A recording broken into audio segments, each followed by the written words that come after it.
So we're out here today testing my 2021 Sherco race bike, and also have Chad from Chad's Off-Road out here doing some suspension testing. So today was really just all about small refinements on what we already know works really well.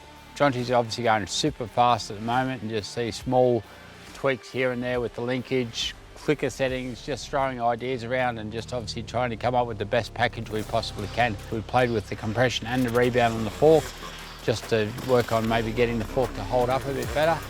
But we found that we could come back to close to where we were already at, because there was obviously trade-offs when we did go to those slightly firmer settings. Sort of new to the testing side. I've done it a few times with Chad, and yeah, it's a trial and error sort of thing, so it's nice to be able to try something, and yeah, obviously if you get something good and you come out of it feeling really good. Just trying to dial the clicker in just a little bit, just to get that fine tune and his initial dive of the forks in the corners. So just trying to get a little bit more, just to try for him, just to get a bit more chassis stabilisation coming into the corners, to try to keep the front end up just that little bit higher. Mid to top it's pretty good, but bottom end it's like real flat. Jonte's basically running what we do with the KYB suspension.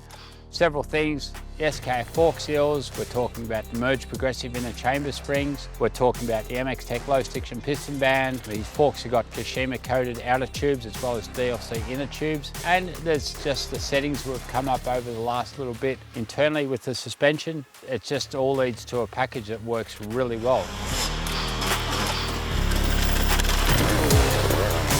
I'm pretty comfortable with what I've got, but as much testing you can do, you can try more things. There's always fine tuning, so as much as you can, ideally.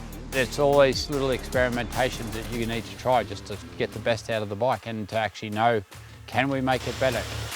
Is there anything about the shock that you're not thinking is working with you at the moment? No, I think the shock feels, yeah, for the most part pretty good. The square sharp edge bumps and everything, it seems to be going straight through with all that sort of stuff.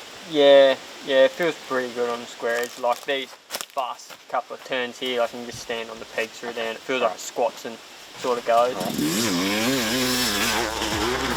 So it's important to be able to see how the rider's feeling generally off the bike and on the bike, and then what we can do from there is, you know, really hone in on, is there other things that we need to do? And it's all these little things like bar setup and all these small things that can make a bike either really good to ride or really not so good to ride. And that's where, like, having another set of eyes on the job. We've had Derek from Sherco here today as well, and we've got a good communication going between the two of us, so we understand when I ask him a question, he understands that all I need is a straightforward, simple, short, honest answer to the question I've asked. You just bounce ideas off him, and he has an idea of what's a reason why the bike's doing that, and makes it a lot easier.